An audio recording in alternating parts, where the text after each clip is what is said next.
ओम शांति। मीठे बच्चे, याद में रहने की मेहनत करो तो पवित्र बनते जाओगे। जितना जितना मेहनत करोगे ये कि नहीं मुझे इधर उधर के विचारों में, फालतू ख्यालातों में नहीं जाना है, बस भ्रकुटी पर ही बैठना है, बाबा को ही याद करना है, आत्मा ही निश्चय करना है, तो पवित्र बनते जाओगे। अभी बाप तुम्हें पढ़ा रहा है, वही फिर तुम्हें साथ ले चलेगा। यही तो पढ़ा रहा है कि ऐसा करो ऐसा करो, फायदा क्या होगा? साथ ले जाएगा परमधाम। प्रश्न, कौन सा पैगाम तुम्हें सबको देना है? कौन सा पैगाम तुम्हें सबको देना है? उत्तर है घर चलने का और पवित्र बनने का। घर चलने का और पवित्र बनने का पैगाम सबको देना है। पतित पावन बाप कहता है मुझे याद करो तो तुम पवित्र बन जाएंगे। बाबा ने ये पैगाम तुम्हें सबको देने के लिए कहा है। बाप कहता है, तुम मत कहो कि मैं कहता हूँ। बाप कहता है कि मुझे याद करो तो तुम पवित्र बन जाओगे। बाबा ने अपना परिचय तुम बच्चों को दिया। अब तुम्हारा कर्तव्य है कि तुम भगवान को प्रत्यक्ष करो, बाप को प्रत्यक्ष करो।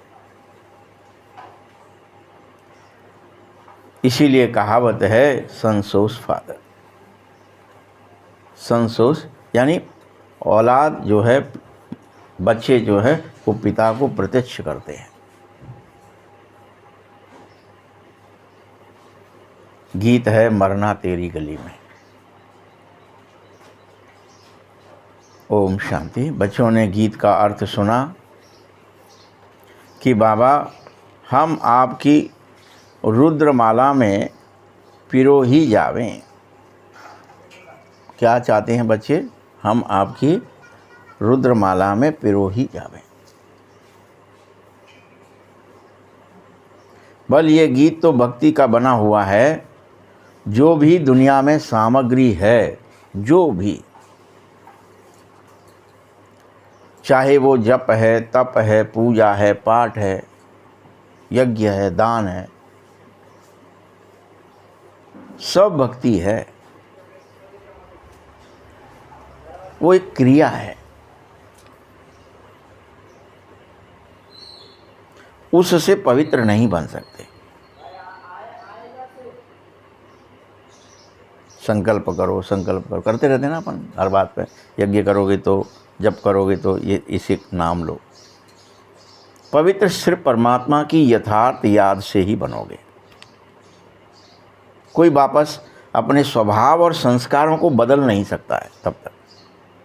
पवित्र बनने का मतलब यही है, निर्मलता लाना, स्वभाव बदलने लगे। आप कितनी मुरली सुन लो, कितना ही कुछ, अगर अब मेरा और आपका स्वभाव नहीं बदल रहा है, माने मैं याद नहीं कर रहा हूँ। याद है जो हमको पिघला देती है, मेल्ट कर देती है, पूर्ण परिवर्तन करती है। भाई आपको कोई वस्तु में से कुछ दूसरी वस्तु बनानी, काट के छांट के बनाते रहो तो वेल्डिंग करके कुछ नहीं होगा। लेकिन अगर उसको गला दिया और फिर जो ढाला, वो अलग ही चीज़ बनेगी, वो स्पेशल होगी, नई होगी। वैसा ही है ये याद। इसलिए बाबा याद क्या करें कि दुनिया में जितने तरह की सामग्री है मेरे लिए, जप, तप, पूजा, पाठ, यज्ञ, दान, पुण्य, सब भक्ति है। वो क्रिया करोगे, कुछ ऊपर ही वेल्डिंग कर ली, थोड़ी सी, थोड़ा इस तरह से काट के उधर रिपेयर कर लिया, यही है। उससे पूर्ण परिवर्तन नहीं हो सकता है।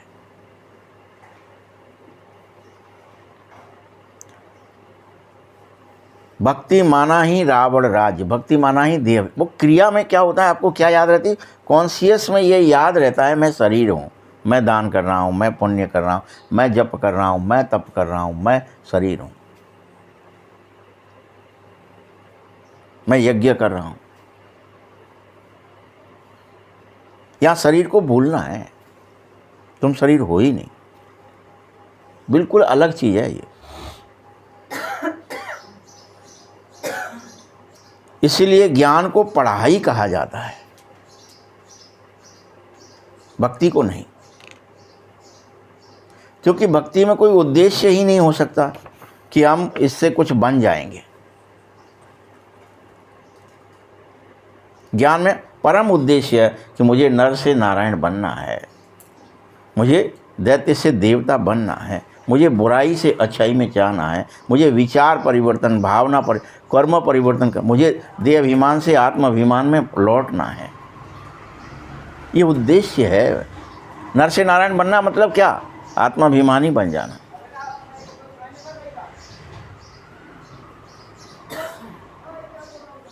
इसीलिए ये पढ़ाई को सीखो, ये राजयोग है। पढ़ाई एक जगह स्कूल में ही पढ़ी जाती है और भक्ति तो दर दर भटकते करते हैं।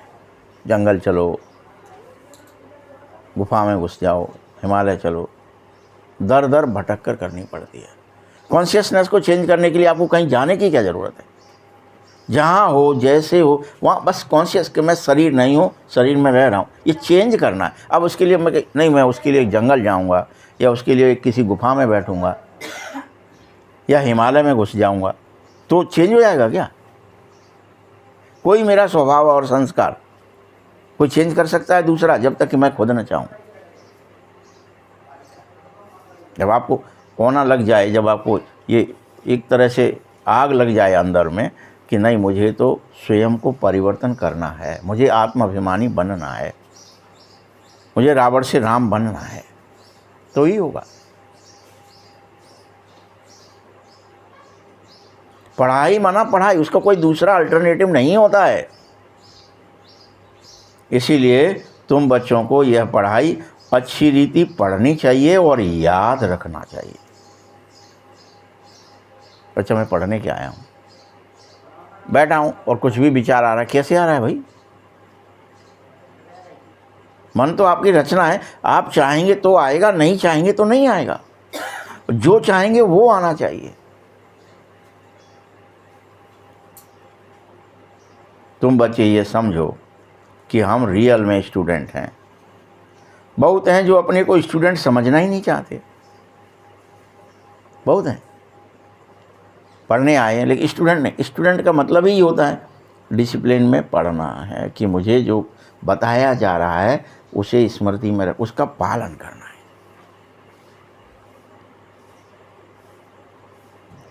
ऐसे भी है कि बुद्धि में कुछ बैठता ही नहीं है, क्योंकि भक्ति में अपन क्या करते रहे, बस इसका पाठ कर लो, इसकी पूजा कर लो, इसकी अर्चना कर लो, इसकी आरती गा लो, हो गई बत्ती, चलो घर। डमरू बजा लो, ढोलक बजा लो, मंजीरे बजा लो, कुछ क्रिया कर लो और हो गया भजन। परिवर्तन कर लो ये कहा ही नहीं जाता। यहाँ मूलभूत जो आपका पढ़ाई में क्या होता है, कोई बच्चा कैसा भी है उसको पढ़ाया गया है तो पढ़ कर के वो चीज़ बन जाता है जिसको वो बना रहे हैं। जो भी स्कूल कॉलेज जहाँ भी जैसे भी है, किसी को इंजीनियर बना रहे हो तो वहाँ पे उद्यमी चीज़ें दिखाई जाएंगी, ऐसे करो, इसको ऐसे किया जाता है, इसको ऐसे किया जाता है, ये इसकी प्लानिंग है, ये इसका तरीका है, ये इसकी प्रोसेस है, इससे गुजारो इसे। वहाँ कोई हम और आप ये करते क्या, इसको ऐसा क्यों कर दें भाई? स्कूल में प्रैक्टिकल करने जाओगे तो वो जो प्रैक्टिकल की प्रोसेस है वो फॉलो करना ही पड़ेगा। एक भी स्टेप प्लस माइनस हो गया तो गड़बड़ हो जाएगा, होगा ही नहीं होगा। यहाँ भी ऐसा ही है, आपको बार बार फॉलो करना है, मैं शरीर नहीं हूँ, बस इतनी सी कॉन्शियस चेंज करनी और ये विधिवत करनी है।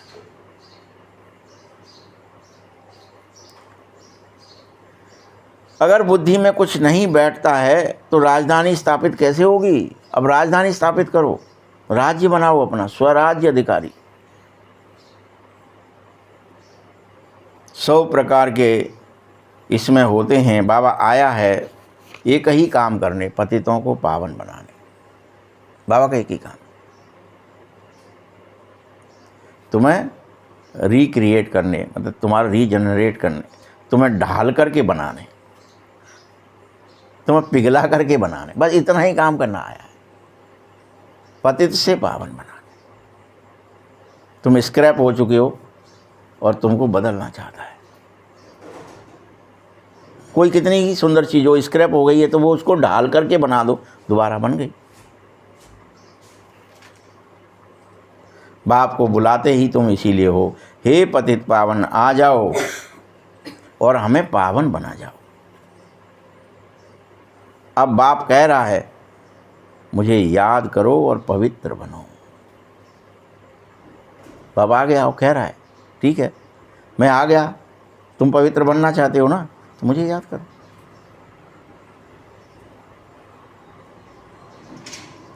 हर एक को यही पैगाम दो। बाप का एकमात्र पैगाम है, एक ही हजारों किताबें, प्रदर्शनी, कुछ भी समझाना समझना नहीं है। एक ही पैगाम है कि इस समय भारत वैश्यालय है, इसे पुनः शिवालय बनाना है, तो मुझे याद करो।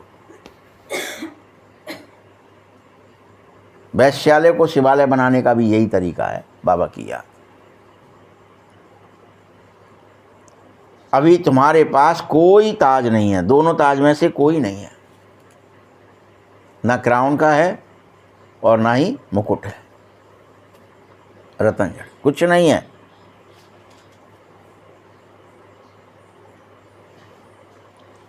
अभी तुम बच्चे यह समझो, पतित पावन बाप एक ही बात बार बार कहते, मुझे याद करोगे तो तुम पतित से पावन जरूर बन जाओगे। और इस याद करने में बड़ी मेहनत है। अभी अभी बैठोगे 10 चीज़ें याद आएंगी, बाबा याद ही नहीं आएगा।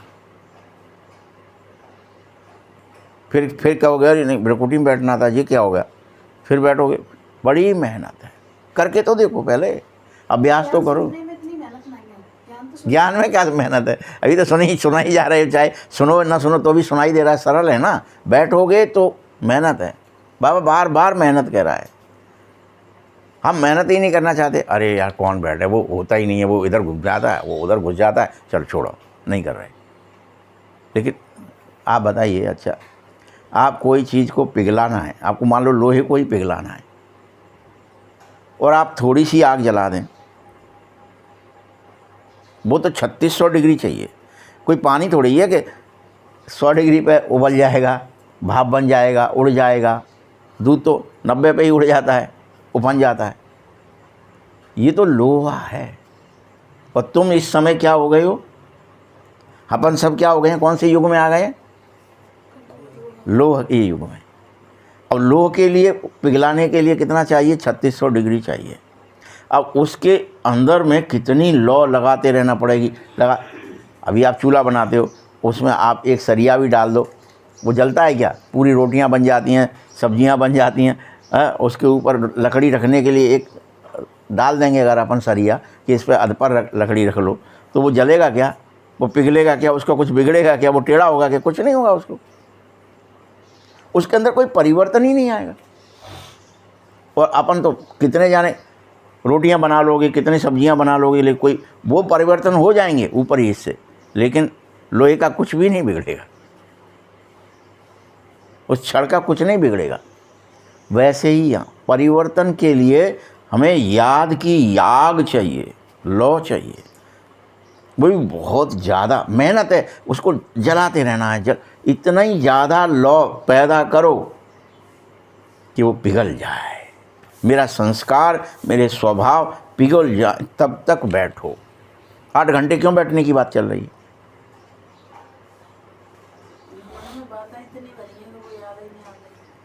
आप बैठते नहीं हो ना, 8 घंटे बैठ रहे हो क्या? कौन कौन बैठ रहा है अपन में से बता दो जरा, फिर क्या फ़ायदा होगा? आप बता दो ना। जरा सा कोई आपको मान लो चाय भी बनानी होती है, तो उस चाय को बनाने के लिए आप ये कहें कि अभी मैं जाऊं, भगोनी रखूं और 1 सेकंड में बंद कर दूं, हो गई चाय। क्या कहोगे, अरे यार ये तो उबली नहीं है, ये तो बेकार है, पानी अलग रखा है, चाय पत्ती अलग रखी है, इसको स्वाद ही नहीं है, कुछ क्या बना लाए ये। खदकाते हो, थोड़ी देर लगती है, मेहनत है। फिर अपने को बदलना है, उसमें तो कितनी मेहनत है, और उसमें बदला क्या जाएगा। मेरा जितने स्वभाव और संस्कार हैं, जितनी भी कुरीति की आदतें हैं, सब पिघल जाएंगी, मेल्ट हो जाएंगी। जैसे आपने सोने को पिघला भी दिया तो उसका टांका अलग हो जाएगा। टांका एसिड में डाल देते हैं वो लोग, सुनार लोग क्या करते हैं, आप सोना ले जाओ, तेजाब में पटक देंगे। अब तेजाब में पटक दिया, अब तेजाब की जो आग है उससे वो पूरा पिघलने लगता है, और पिघल करके फिर उसको वो हिलाते रहते हैं, और एकदम से एक जगह सारा कचरा अलग हो जाता है काले रंग का, और सोना सोना का एक गोल बन के गोला, क्योंकि हिलाते हैं ना, गोला बन के बाहर आ जाता है। भाई सब इतना शुद्ध है, बाकी ये सब जितना, अब इसको तोड़ लो, बाकी सब क्या था, वो कचरा था। ये 24 कैरेट है। तो सोने का कुछ बिगड़ा? हाँ, बिगड़ा क्या कि उसका जो ऊपरी ढांचा था, कि वो मुद्रिका थी, कि जंजीर थी, कि आपका कोई लॉकेट था, कुछ भी था, वो पिघल गया और वो गोला बन गया। लेकिन जो टांका पांका फलाना मैल मक्कड़ सब भस्म हो गया। ऐसे ही है, हम आत्माओं का कुछ नहीं बिगड़ सकता कभी, लेकिन हमारे ऊपर आवरण है क्रोध के, काम के, लोभ के, लालच के, झूठ के, छल के, कपट के, ये गलेंगे, पिघलेंगे। ये बदल, फिर से हमारे अंदर क्या आ जाएगा, वो सोने का शुद्ध स्वरूप आ जाएगा कि मैं आनंद हूँ। क्योंकि मुझ आत्मा में क्या है, कुल मिलाकर के मेरे 7 गुण हैं परमानेंट, वो कभी ख़त्म नहीं हुए। उनमें जो टांका लग के वो गुण अवगुण दिख रहे हैं अपन को, दूसरे को, संसार में, पवित्रता, सुख, शांति सब आ जाएगा फिर से। यही बाबा चाहता है कि इसकी मेहनत कर तू, और बैठ और अपने आप को गला। अब तेजाब में सोना गल जाता है, लेकिन आप ये कहें कि आपका संस्कार तेजाब में गल जाएगा क्या?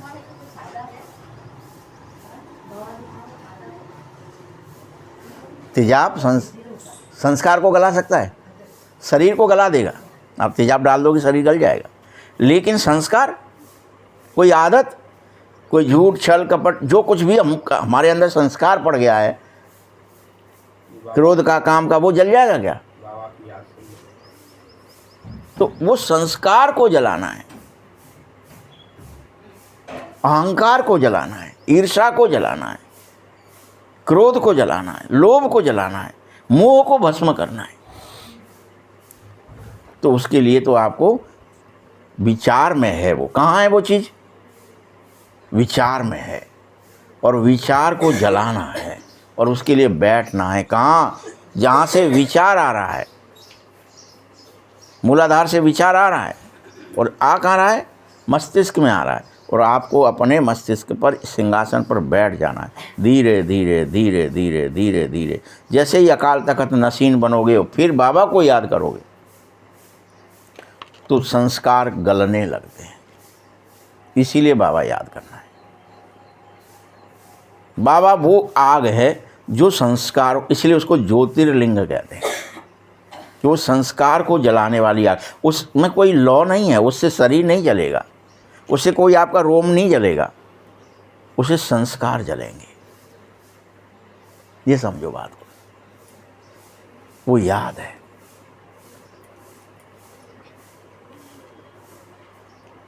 इसीलिए इसमें बहुत मेहनत है, लेकिन बहुत थोड़े, बाबा अब क्या कराए आगे, लेकिन बहुत थोड़े हैं जो याद में रहते हैं, बहुत थोड़े, नाम नहीं बताया कितने।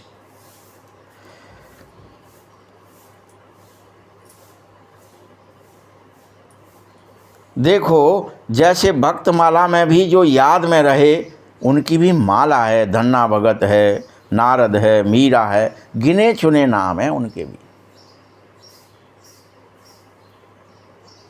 समझ रहे हो ना बात को? भगतों की भी माला कोई बहुत बड़ी नहीं है, विशाल नहीं है कि अनगिनत भगत पैदा हो गए हों पृथ्वी पर, जहाँ चमत्कार हो रहे हों अपने यहाँ,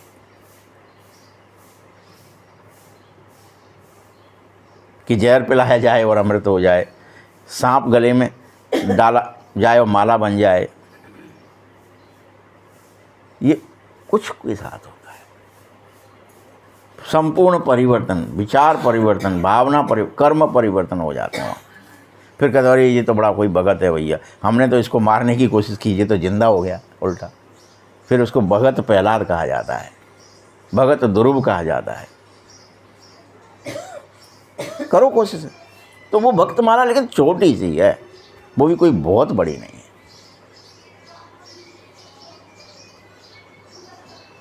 इसमें भी तुम सब नहीं आओगे। ऐसे ही इसमें ये ज्ञान की जो माला, ये रुद्र माला जो बन रही है, इसमें सब नहीं, जो बैठेगा, सुन लो, कितनी भी भीड़ ले आओ,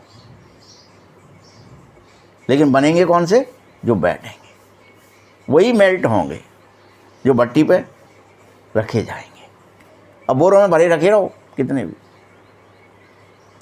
कल्प पहले जो बैठे होंगे, जिन्होंने पढ़ा होगा वह अवश्य पढ़ेंगे, वह अवश्य बैठेंगे याद में,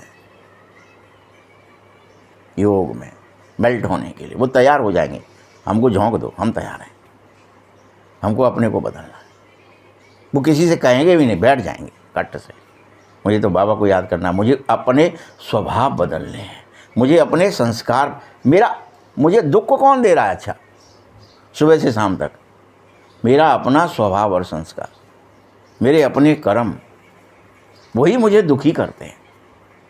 और जब मैं सुखी भी हो जाऊंगा तो कौन करेगा? वो मेरे संस्कार, स्वभाव सुख के हो जाएंगे बस। तो मुझे चौतरफा सुख दिखाई देगा।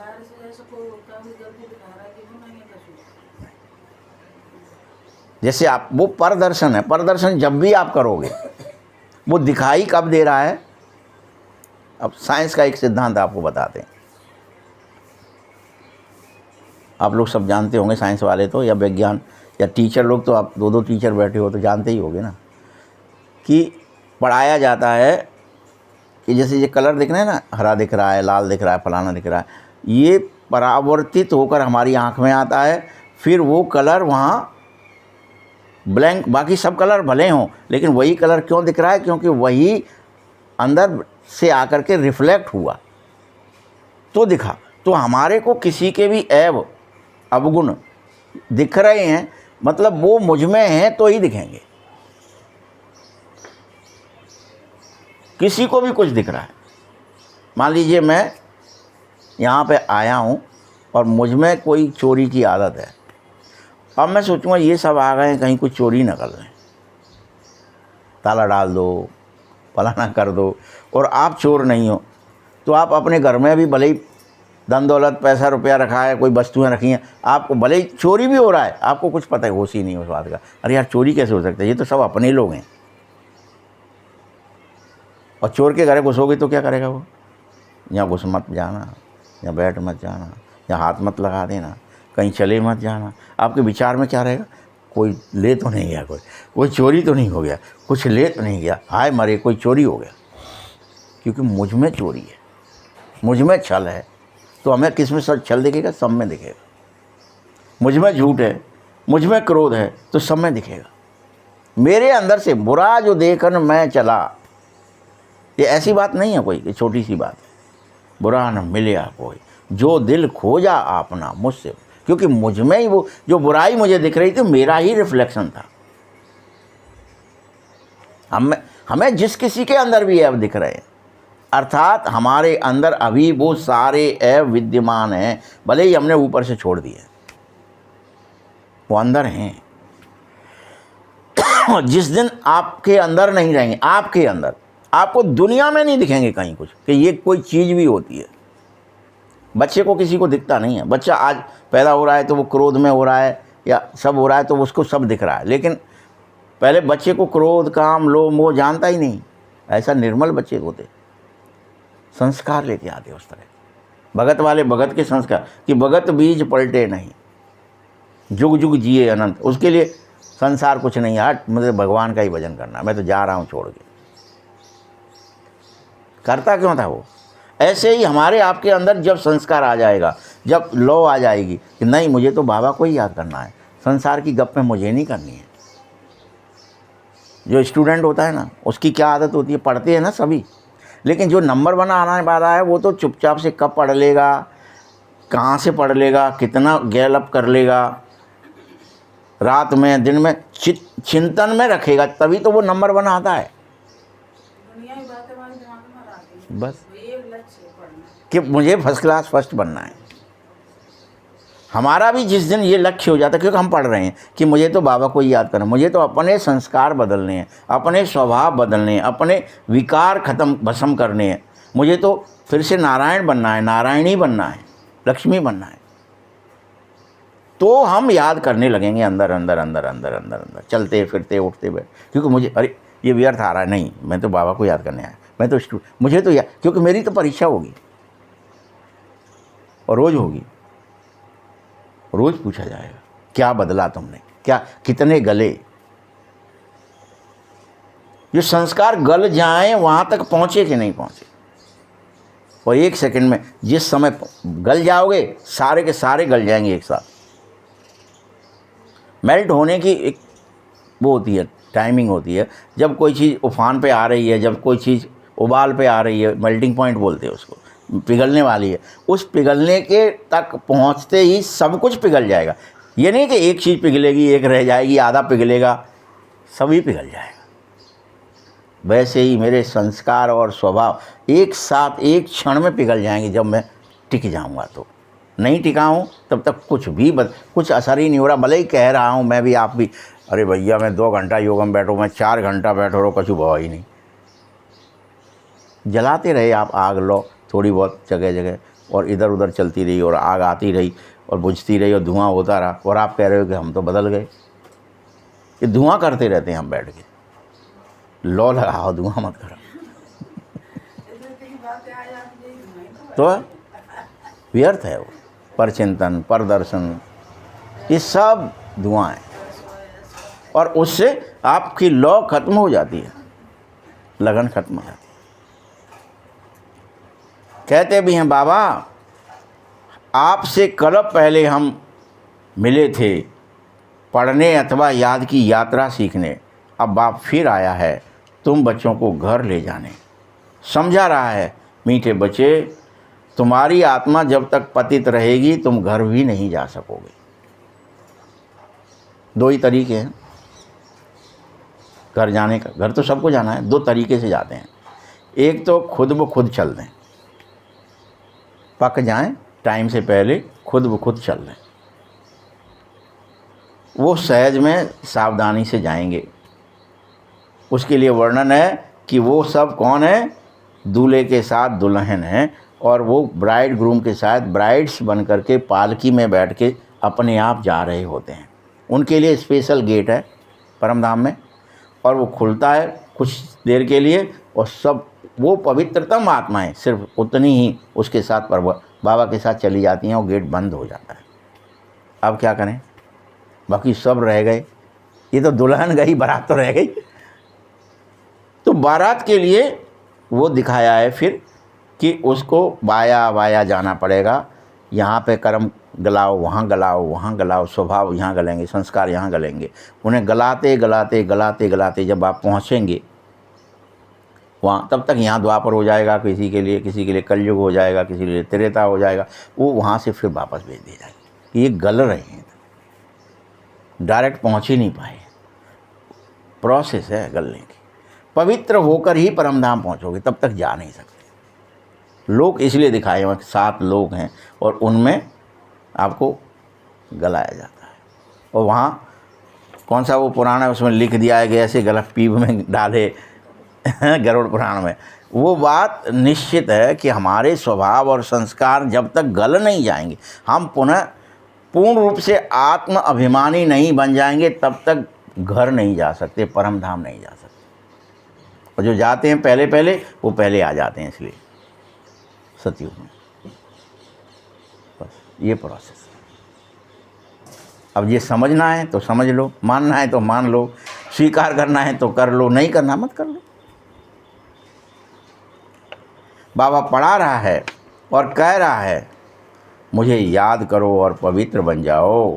बाप पढ़ाता ही है, किस लिए? साथ में ले जा सके, साथ में। तुम बच्चों को अंदर बेहद खुशी होनी चाहिए कि ओहो बाप पढ़ाने आ गए। देखो, किसी देहधारी को, कृष्ण को भी बाप नहीं कहा जा सकता है, कृष्ण को पतित पावन भी नहीं कहा जा सकता है।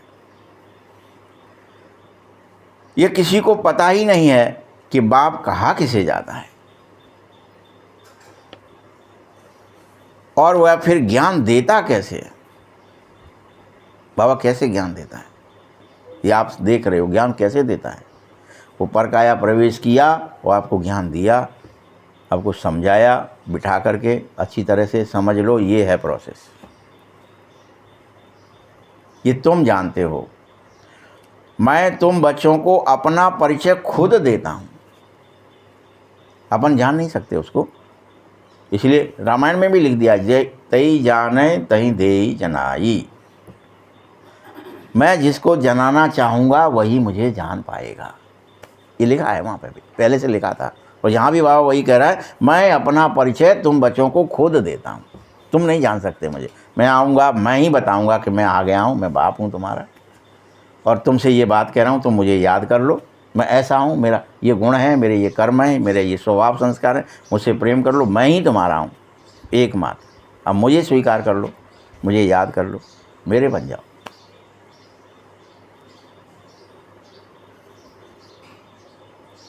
तो वहाँ क्या दिखा दिया फिर, क्या जाने तही दे ये जनाई, जानत तुम्हें तुम्हें हो जाई। जैसे ही तुमने जान लिया उसको, तो वो तुम्हारे बाबा के हो जाओगे तुम, जानते ही, फिर नहीं छोड़ सकते उसे। जब जान जाते हैं, जैसे हम और आप पहले कह रहे हैं हम अनाथ हैं, अनाथ हैं, अनाथ हैं, और अनाथालय में गए और वहाँ पता चल गया किसी कारण से, कोई नर्स मिल गई, कोई फलाना मिल गई, कोई वहाँ की गाइड मिल गई कि ये आए थे उस समय, ये बच्चा छोड़ गए थे, या ये लोगों का वहाँ एक्सीडेंट हो गया था, भाग गए थे, फिर बच्चा डला रह गया था, कुछ भी, कोई पोल खुल जाए, तो फिर वो माँ बाप को छोड़ सकता है क्या? या माँ बाप उस बच्चे को फिर छोड़ सकते क्या? जब जानत तुम्हें, और फिर क्या हो गया, जानत तुम्हें तुम्हें हो जाई। जैसे ही जान गए तो तुम्हारे ही बन गए, फिर नहीं छोड़ सकते आप। भटियारी के हो, चाहे राजा के बच्चे थे, किसी कारण से आ गए, लेकिन नहीं, हम तो राजा के ही हैं। ऐसे ही भगवान के हैं, भगवान को जान लो, मान लो, पहचान लो। अरे हम तो बाबा के, हम माया के हैं ही नहीं, हम क्रोधी, हम कामी, हम लोभी, लालची, झूठे, छली कपटी, इसके उसके हैं ही नहीं, हम तो बाबा के हैं। बस हो ही जाओ। बाबा कह रहा है कि तुम मुझे प्रत्यक्ष करो। बच्चे ही बाप को का शो करते हैं, बाप को कोई से भी मिलने बात करने का ही नहीं है। भल इतना समय बाबा नए नए से मिलता रहा, ड्रामे में था, ढेर आते रहे। मिलिट्री वालों के लिए भी बाबा ने बहुत समझाया कि इनका उद्धार जरूर करो, मिलिट्री वालों का,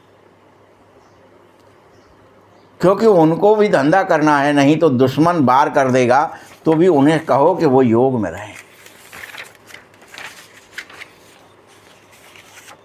और सिर्फ बाप को याद करें। गीता में तो है ना कि युद्ध के मैदान में जो शरीर छोड़ेगा सो स्वर्ग में जाएगा। मतलब कैसे? वो याद का युद्ध करके छोड़ेगा, वो जाएगा स्वर्ग में। कौन सा युद्ध? अगर याद करते करते, बाबा की याद में डूबे डूबे तुम्हारा शरीर भी छूट गया तो तुम स्वर्ग में जाओगे। वो युद्ध है। क्योंकि याद किसकी आती है बार बार? देह दुनिया, देह देह के रिश्ते, इनकी याद में मरे तो नरक में ही जाना है। अंतमति सो गति, इसके लिए कहा था। स्वर्ग स्थापन करने वाला जब आ गया है तभी तो आएगा। स्वर्ग क्या चीज़ है यह भी किसी को पता नहीं है। तुम बच्चे इस 5 विकार रूपी रावण से युद्ध करो। किससे युद्ध करना है? क्या कह दिया बाबा ने? तुम्हारा रावण से युद्ध है, 5 विकार से युद्ध है। काम से युद्ध है, क्रोध से युद्ध है। अब कोई काम आ जाएगा, हाल याद आ गया, वो फलाना काम है, वो इच्छा ही तो होगी उसमें। तो वो काम से युद्ध करो, वो क्रोध से युद्ध करो, वो लोभ से, वो मोह से, वो अहंकार से युद्ध करो और विजयी बनो इन पर। बाबा कहता है पांचों विकारों पर युद्ध करके अशरीरी भव। बाप का आदेश है, अशरीरी भव। युद्ध कैसा हो जाए तेरा हर एक का, कि वो शरीर को ही भूल जाए। ये विकार किससे आ रहा है? अहंकार किसका है? मैं देह हूँ, तो देह हूँ तो काम है, देह है तो क्रोध है, देह है तो लोभ है, मोह है, देह है तो ही तो अहंकार है देह का। सारे विकार देह के भाव से है। इसलिए क्या कह रहा है? अपने को आत्मा निश्चय कर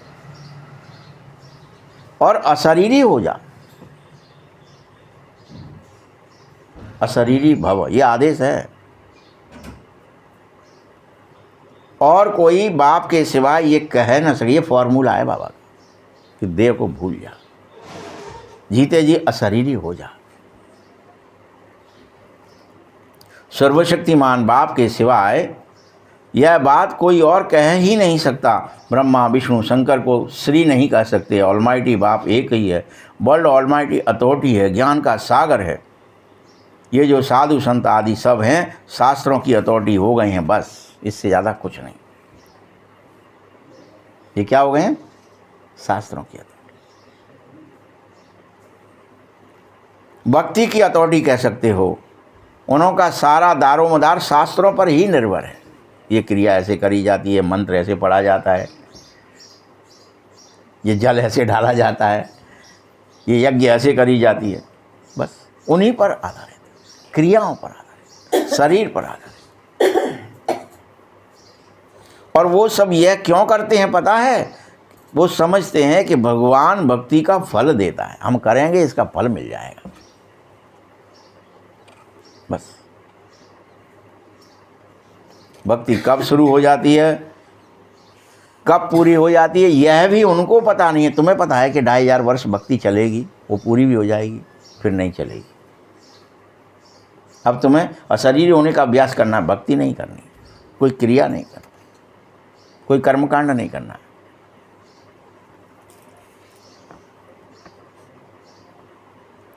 तुम कभी शंकर की भक्ति करते हो तो भला बाप कैसे राजी होगा? कभी हनुमान की भक्ति करेंगे तो बाप कैसे राजी होगा? बस दीदार भी हो जाएगा हनुमान का, बाकी मिलेगा कुछ भी नहीं। तुम चाहोगे तो मन अंदर से हनुमान का चित्र बन के खड़ा हो जाएगा, तुमसे बातें करने लगेगा। तुम कहेंगे हनुमान जी दर्शन देते हैं, वो मुझे बातें करते हैं, मैं इतना बड़ा भगत है गाँव। बट होगा क्या? वो माया ही होगी, वो तुम्हें भ्रमित कर रही होगी। जब परमहंस हो गए थे ना रामकृष्ण जी, उनसे यही तो कहा था आकर के तोतापुरी ने, क्या चक्कर में फंसा है तू, भ्रकुटी में देख, और ये माया है। लेकिन माया कैसे है? वो माँ है, वो मेरी माँ है, वो काली है, वो मुझे बात करती है, मुझे दर्शन देती है, मैं जाता हूँ फिर बात करने लगेगी, अभी खिलाने लगेगी, वो ले जाती है, वो घुमाती है। लेकिन नहीं, वो चित्त है जो घूम रहा है, तुझे तो भ्रकुटी पर ही बैठना है।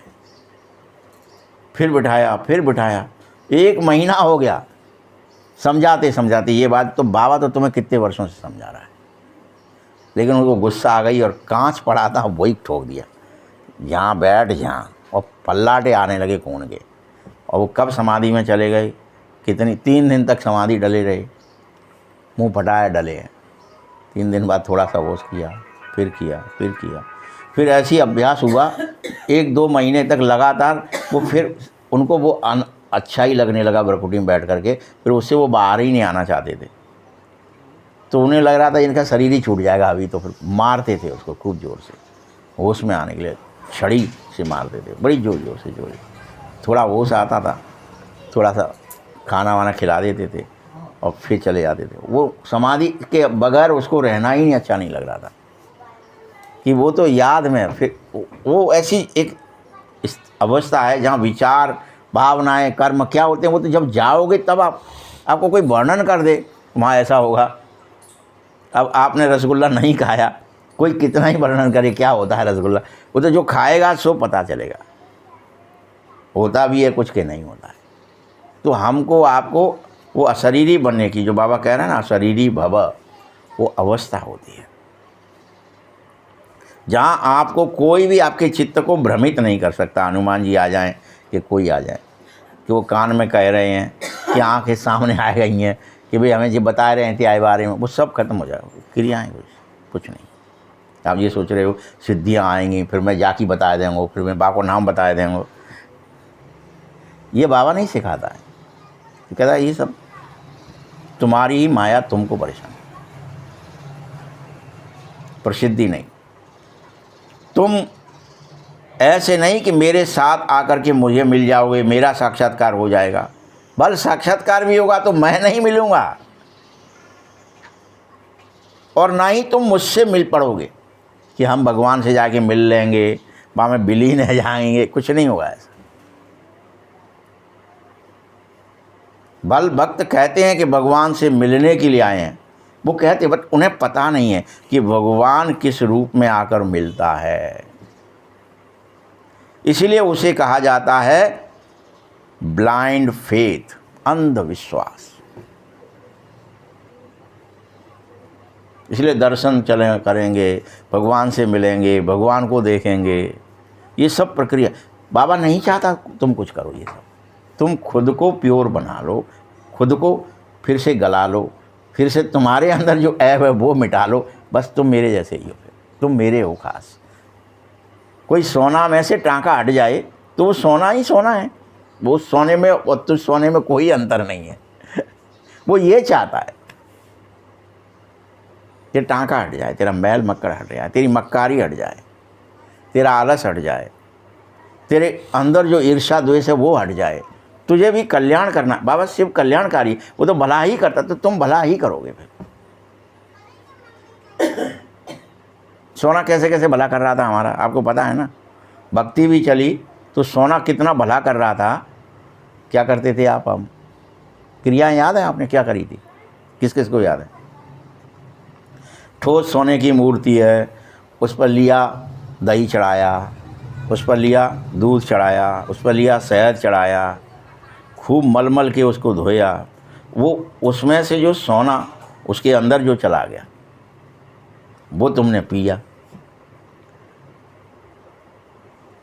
तो तुम्हारा तेज, शरीर का ओज, शरीर के अंदर, और कुछ खाया ही नहीं। बस क्या करा उन्हें कि हम भगत हैं, हम पुजारी हैं, हम पूजा करेंगे और हम इस पर ये चढ़ाएंगे, और उसको खूब क्या करते हो? अभी भी जाते हो तो किसी भी मंदिर, चांदी का ऊपर रखा होगा या तो सोने का, ऊपर से एक कटोरा रख देते हैं। शिव जी का मंदिर होगा कहीं भी, देखो आप अचलेश्वर पे जाना तो चांदी का है।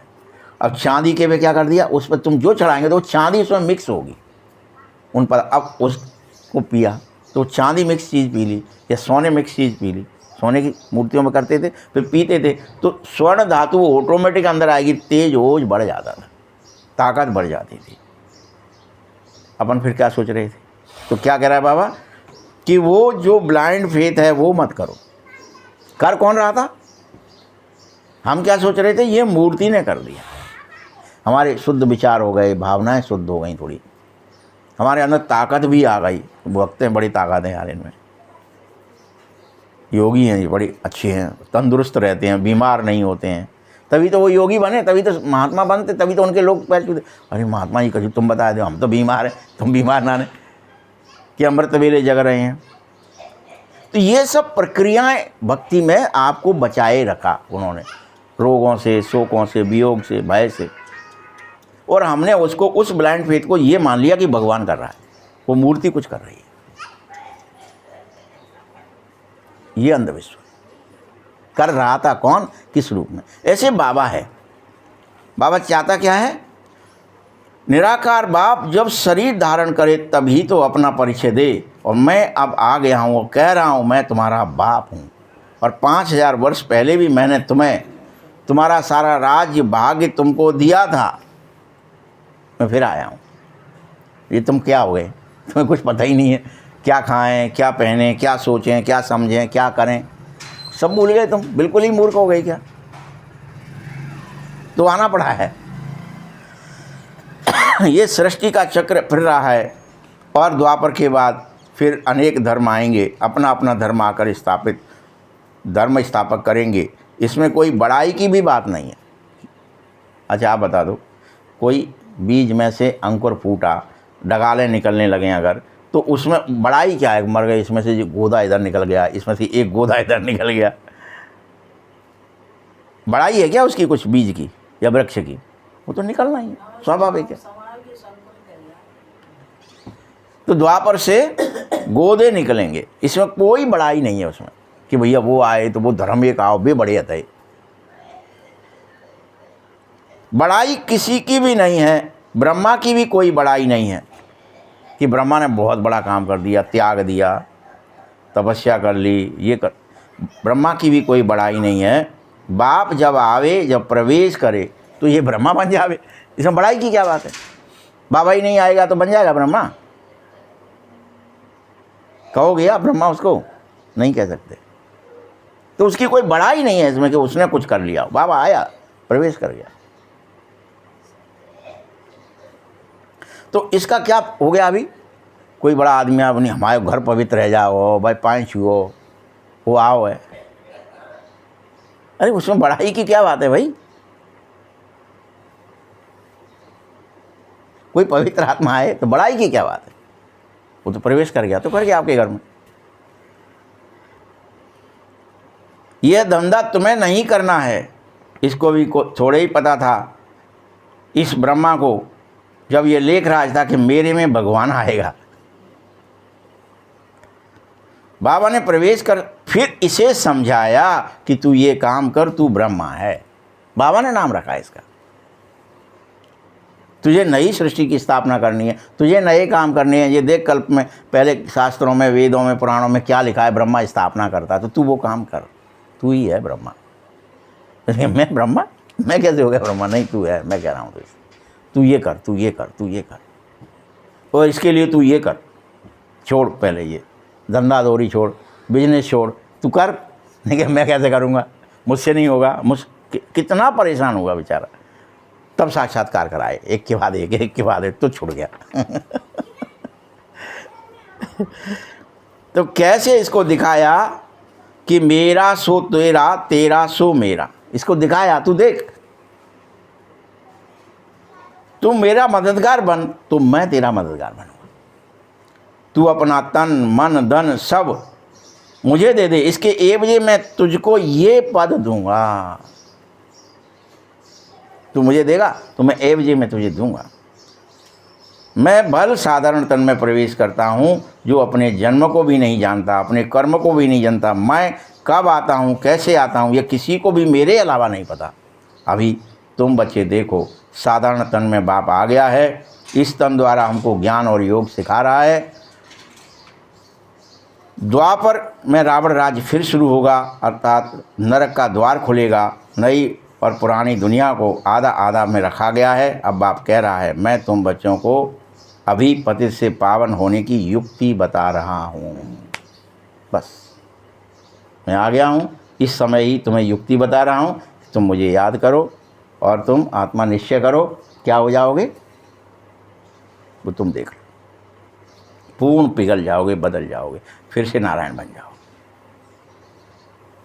बाप को याद करने मात्र से जन्म जन्मांतर के पाप का बोझ नाश हो जाता है। इस जन्म के पाप भी नहीं बनेंगे।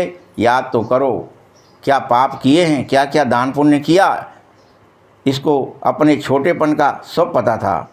श्री कृष्ण का ही नाम सांवरा है और श्री कृष्ण का ही नाम गोरा है, इसीलिए उसे श्याम सुंदर कहते। इसका अर्थ भी किसी को पता नहीं था। इसको भी नहीं पता था ब्रह्मा, लेखराज के रूप में था, कुछ पता नहीं था।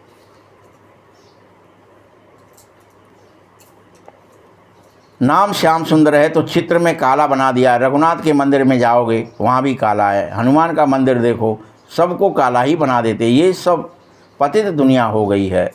तुम बच्चों को फिक्र होना चाहिए कि हम सांवरे से सुंदर बनने आए हैं और बाबा को याद करना है। बाबा एक ही बात समझाता है, बच्चे ये तुम्हारा याद करना भी अंतिम जन्म है, इसलिए याद कर लो। इस ड्रामे का, इस कल्प का अंतिम जन्म है। और मुझे याद करने मात्र से तुम्हारे पाप भस्म होंगे। मतलब मैं वो तेजाब हूँ, मैं वो आग हूँ। बाबा को कुछ भी समझो आप, जो संस्कारों को मेल्ट कर दे। ये तो अभी बताया ना आपको, पाप भस्म हो जाएंगे। बाप जब आया है तो जरूर शरीर यहीं तुम्हें छुड़वाएगा। तुम शरीर सहित थोड़े ही तुम्हें ले जाऊंगा, इसीलिए इस शरीर को अभी भूलो, शरीर छोड़ो, भूलो।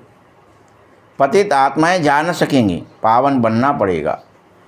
और पावन बनने का एक ही तरीका है, विकर्मों को विनाश कर। इसमें ना कोई अंधविश्वास है, ना ही अंधश्रद्धा। तुम कहेंगे अंधविश्वास है, बाबा ने कह दिया है, हम बाबा के पास बैठ जाते हैं, बाबा छू लेते हैं, ब्रह्मा के बगल में बैठ जाएंगे तो हमारे पाप नष्ट हो जाएंगे। शायद हो जाएगा क्या कुछ? कोई पाइप जा रहा हो और उसमें कोई गैस भरी हो, आप पाइप छू लो, कुछ होगा? करंट वाले तार ऊपर से केबल छू लो, करंट आ जाएगा? कुछ होगा उससे? कोई ऐसे कुछ नहीं होगा, कोई क्रिया से नहीं होता है।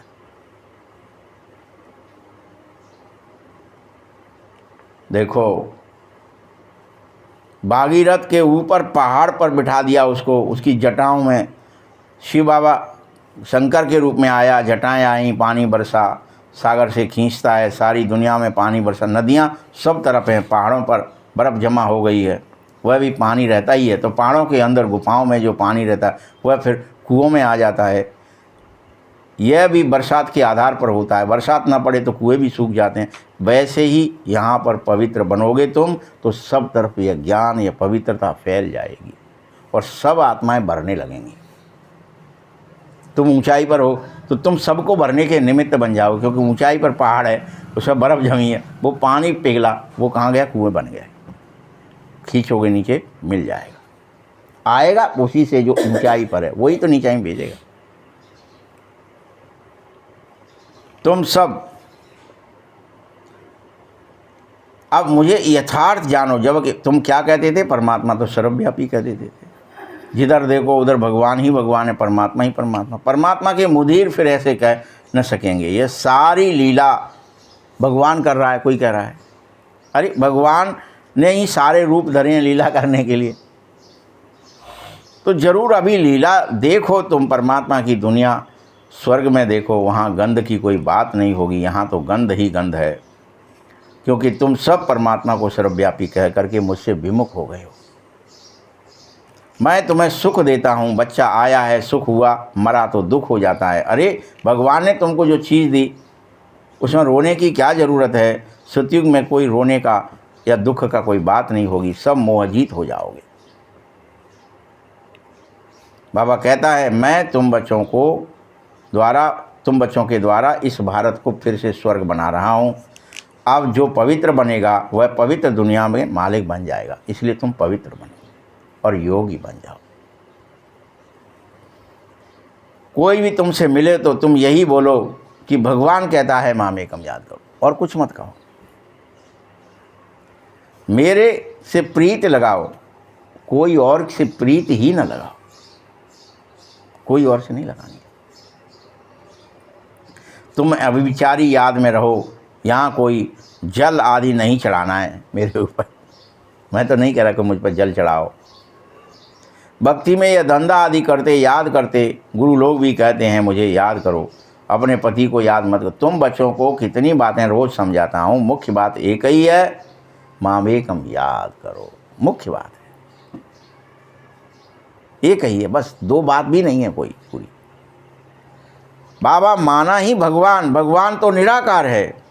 कृष्ण को सब भगवान नहीं कह सकते हो ना। शिव बाबा ने इस द्वारा तुमको एडॉप्ट किया है, अपना बनाया है। यह माता भी है और पिता भी। माता तो साकार में चाहिए ना। ऐसी ऐसी बातें तुम्हें अपने में धारणा करनी चाहिए। तुम बच्चों को कभी भी किसी बात में अब मूंझना नहीं है। पढ़ाई तो कभी छोड़नी नहीं है। कई बच्चे हैं जो संग दोष में आकर रूठ करके अपनी अलग पाठशाला खोल देते हैं। बाबा क्या कह रहा है सुन लो। पढ़ाई कभी छोड़नी नहीं है। कई बच्चे हैं जो संग दोष में आकर रूठ कर अपनी पाठशाला खोल लेते हैं। अगर आपस में ही लड़ झगड़ कर जाएं और अपनी अपनी पाठशाला खोलें तो मूर्खतापन है। रूठते हैं तो पाठशाला खोलने के लायक ही नहीं रहे, ये तो देह अभिमान आ गया। और देह अभिमान चलेगा ही नहीं, क्योंकि बुद्धि में तो दुश्मनी हो गई ना, तो फिर वो दुश्मनी के कारण मनुष्य याद आएगा जिसके कारण तुमने खोली, भगवान नहीं। कुछ भी किसी को समझ में नहीं आता है, जिसको ज्ञान देते हैं वह तीखे चले गए, जो कुछ गिर जाते हैं खुद भी समझो मेरे से उसकी अवस्था बहुत अच्छी होनी चाहिए। पढ़ने वाला राजा बन जाता है और पढ़ाने वाला मास्टर का मास्टर ही रह जाता है। जो पढ़ा रहा है वो टीचर का टीचर ही है, पढ़ने वाला कोई कलेक्टर भी बन गया, कोई कुछ मिनिस्टर बन गया, कोई कुछ बन गया, राजा भी बन गया। ऐसे ऐसे भी हैं। पुरुषार्थ कर बाप के गले का हार बनवो। बाप जीते जी कहता है मैं आपका बना हूँ, अब आप मेरे बन जाओ। बाप की याद से ही तुम्हारा बेड़ा पार होगा और कोई तरीका नहीं है। अच्छा मीठे मीठे शकील दे बच्चों प्रति माता पिता बाप दादा के याद प्यार और गुड मॉर्निंग। रूहानी बाप की रूहानी बच्चों को नमस्ते। रूहानी बच्चों की भी बाप दादा को बहुत बहुत याद प्यार और नमस्ते। धारणा के लिए मुख्य सार है, कभी किसी बात में मूंझना नहीं है, उलझन में नहीं। कोई बात है तो बताओ कि क्या क्वेश्चन है जिसकी वजह से आप याद नहीं करना। उलझो मत, अरे जो गड़बड़ है, क्या गड़बड़ है बताओ ना। आपस में रूठ कर पढ़ाई बिल्कुल नहीं छोड़नी है, और दुश्मनी बनाना भी देह अभिमान में ही आता है। अगर मेरी किसी से भी संसार में दुश्मनी है, इसका अर्थ है मुझ में देह अभिमान है, और जिसके बहुत दुश्मन है तो उसके तो कितना ही देह अभिमान है। संग दोष से अपनी बहुत बहुत संभाल करो। पवित्र बनना है, अपनी चाल चलन से बाबा को प्रत्यक्ष करो। चाल चलन से करो भगवान को प्रत्यक्ष। दूसरा पॉइंट है, प्रीत बुद्धि बन, एक बाप की अविवेचारी याद में ही रहो। इतनी प्रीत बुद्धि बन जाओ। तन मन धन से बाप के ही काम में मददगार बन जाओ। सब चीज़ से, तन से मन से धन से भगवान के काम में मददगार बनो, कि संसार भी बाबा को याद करे, मैं भी बाबा को याद करूं। बस वरदान है, ध्यान से सुनो। न्यारे और प्यारे बनने का राज जानकर, न्यारे और प्यारे बनने का राज जानकर राजी रहने वाले राजयुक्त भव। राजी रहने वाले राजयुक्त भव। जो बच्चे प्रवृत्ति में रहते न्यारे और प्यारे बनने का राज जानते हैं, वह सदा स्वयं भी स्वयं से राजी रहते हैं, तभी हो कर पाते हैं। खुद से खुद संतुष्ट हो जाओ। हाँ मेरी तपस्या सही है, त्याग सही है, सेवा सही है, याद सही है, अमृत वेले सही चल रहा है, सब कुछ सही है, तो राजी अपने से राजी हो जाओ। स्वयं स्वयं से राजी रहना है, दूसरों की परवाह नहीं करनी है कि वे कहें हमसे, हम राजी खुशी। प्रवृत्ति में भी राजी रहना है, साथ साथ सच्चा दिल होने के कारण साहिब भी सदैव उन्हीं पर राजी रहेगा जो खुद पर राजी रहेंगे। खुद से ही नाराज़ हैं 24 घंटे, अरे मेरे से ये गलती हो गई, मेरा ये निर्णय खराब हो गया, मैं ये कर लेता तो ये हो जाता, बस फंसे रहो। ऐसे राजी रहने वाले राजयुक्त बच्चों को अपने प्रति, अन्य किसी के प्रति, किसी को काजी बनाने की कोई ज़रूरत नहीं रहनी चाहिए। जो राजी रहेंगे उनको काजी नहीं बनाना है। मियाँ बीवी राजी तो काजी क्या करेगा फिर। इसीलिए क्योंकि अपना फैसला अपने आप ही करो, उन्हों को किसी की को काजी, वकील या जज बनाने की ज़रूरत नहीं होती है, जो स्वयं राजी होते हैं। स्लोगन है, सेवा से जो दुआएं मिल रही हैं वह दुआएं ही तंदुरुस्ती का आधार हैं। ओम शांति।